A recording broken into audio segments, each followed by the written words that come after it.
ایک تو یہ نا کہ جرائم اسٹیبلشمنٹ کے وہ ایک علیحدہ ایشو ہے. ٹھیک ہے. ایک یہ کہ ایک بندے نے پیرالل اسٹیبلشمنٹ کھڑی کر لی ہے, یہ بالکل ایک علیحدہ مسئلہ ہے. ٹھیک ہے, وہ پھر بھی ادارہ ہے یار, اسے جو بھی کچھ کرنا پڑے گا کچھ نہ کچھ آئین کا کور لے کے کرنا ہوگا.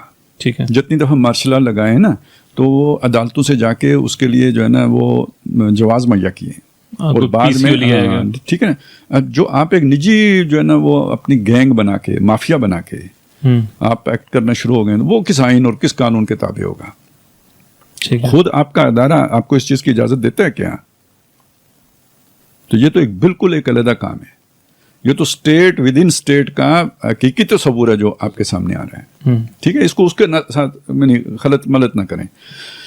اور یہ جو چکر ہے نا دیکھیں اسٹیبلشمنٹ کا, کچھ دیکھیے ہمیشہ پرابلم وہیں پہ آتا ہے جہاں پہ کوئی کمزوری ہوتی ہے, اس کے بغیر پرابلم نہیں آتا ہے.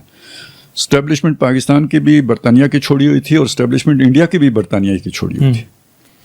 فرق کیا تھا؟ وہاں پہ سیاسی جماعت جو تھی نا کانگریس, وہ ایک بہت جہاندیدہ مضبوط جماعت تھی.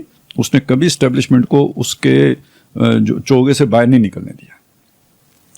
پاکستان میں مسئلہ کیا تھا کہ جو آپ کے ویژنری لوگ تھے وہ تحریک پاکستان میں شامل ہی نہیں ہوئے. سمجھے؟ دیکھیں آپ کی جو لیڈرشپ تھی اصل جو یہاں ہندوستان کی جو ہمارا وراثت تھی, سمجھے سیاسی وراثت, اس کے جو کسٹوڈین تھے وہ تو تحریک پاکستان میں شامل ہی نہیں ہوئے. لا تعلق ہو کے بیٹھ گئے یا اینٹی ہو گئے, مخالف ہو گئے. یہ بہت بڑا المیہ ہے, یہ ہم نہیں سمجھ رہے اس کو. اب ابوالکلام کی شخصیت کو جس سے کانگریس رہنمائی لیتی ہے, اب آپ دیکھیں حسین احمد مدنی کو دیکھیں, یہ بڑے بڑے دماغ ہیں. اچھا اسی طرح وہ ایرار جو تھے وہ بہت بڑی یعنی ایک فورس. اچھا اسی طرح آپ مولانا مودودی کو دیکھیں, اگرچہ کہ انہوں نے اپنا تعاون پیش کیا لیکن یہ کہ وہ مسلم لیگ کا حصہ تو نہیں تھے. تو مسلم لیگ اپنے وقت میں جیسے, اب یہ شاید اچھا نہیں لگے گا لیکن یعنی جیسے ہم نے تحریک انصاف دیکھی, دو اس میں بڑی شخص, ان میں وہ بھی نہیں تھا کوئی, وہاں دو بڑے یعنی جہاندیدہ لوگ تھے. اصلاً تو قائد اعظم تھے, اور یہ کہ اس کے بعد چونکہ ان کے قریب رہے لیاقت علی خان تو ان کی بھی کچھ نہ کچھ وہ تھا.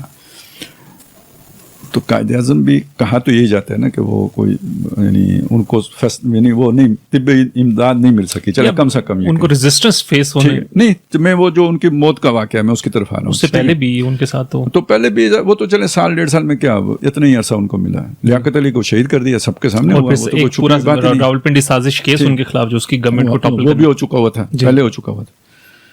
تو اب اس کے بعد مسلم لیگ کا شیرازہ بکھر گیا, وہ جماعت کے طور پر باقی ہی نہیں رہی, وہ انتشار کا شکار ہو گئی. تو موقع ملا اسٹیبلشمنٹ کو, پہلے سول بیوروکریسی آئی, پھر فوجی صاحب آ گئے, ایوب خان آ گیا, وہ تو وائسرائے بن کے آیا تھا, برطانیہ کا وائسرائے تھا وہ. تو اب یہاں سے اصل میں ڈی ریل ہو گیا نا آپ کا وہ سارا سسٹم ہی ڈی ریل ہو گیا, اور اسٹیبلشمنٹ اندر گھس گئی. اس نے تباہی پھیری ہے, کوئی شک نہیں, لیکن یہ کہ جب آپ کا ملک کوئی دوسرا نہیں چلا سکتا تو کسی نے تو چلانا ہے.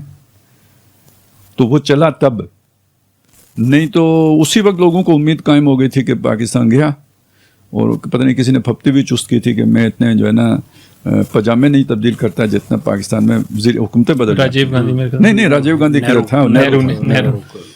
تو راجیو گاندھی تو 80s کے اندرا کے بعد. تو اب آپ یہ دیکھیں کہ بہرحال مطلب یہ ملک جیسے بھی لنگڑاتے ہوئے نیچے چلا ہے, تو یہ اس کو اسٹیبلشمنٹ نہیں دھکا دیا, چلیں اپنے مفادات کے لیے دیا لیکن دیا ہے. اب آ جائیں, اس کا نتیجہ کیا نکلا کہ ہمارے ہاں سیاسی گرومنگ نہیں ہو سکی, پولیٹیکل پارٹیز اس طرح نہیں بن سکی, جو تھیں وہ چھوٹی رہ گئیں. جیسے مطلب جماعت اسلامی ایک جماعت تھی تو وہ اتنی مطلب مین اسٹریم اس طرح کی بڑی جماعت نہیں بن سکی, سواد اعظم نہیں بن سکی. تو اللہ گلے والی جماعتیں آئیں اور ایک شخصیت کے گرد گھومنے والی جماعتیں آئیں, بھٹو کے گرد, نواز شریف کے گرد, خاندانوں کی, اس طرح کی جماعتیں آئی ہیں. تو یہ اس طرح کی مضبوط جماعتیں نہیں تھی جو اسٹیبلشمنٹ کے سامنے کھڑی ہو سکیں. تو آپ کو یاد ہوگا جب یہاں پہ نیوٹرل ہونے والی باتیں آئی تھیں نا, جب باجوہ صاحب نے کہا کہ جی اب ہم نیوٹرل ہیں, تو ہم نے یہاں ڈسکس کیا تھا کہ اگر آپ نے اسی طرح اس نظام کو چھوڑ دیا نا, دھڑام سے گر جائے گا. تو کچھ عرصے اسپون فیڈنگ جاری رکھنی پڑے گی اس نظام کی. اچھا اب یہ جتنی خرابی پیدا ہو چکی تھی, یہ دیکھیں پیرالل یعنی اسٹیٹ اگینسٹ اسٹیٹ بن چکی تھی ود ان اسٹیٹ, اس کو یہ ہمارے پالیٹیشینز ہینڈل کر سکتے تھے. ٹھیک ہے, اب یہ وہ زمینی حقائق ہیں جس سے آپ انکار نہیں کر سکتے. ہم بھی جمہوری حقوق کے مطلب دائی ہیں, ہم چاہتے ہیں وہ سارا کچھ ہو, شخصی آزادی. لیکن جہاں سرجری کی ضرورت پیش آتی ہے وہ تو سرجن ہی کرے گا.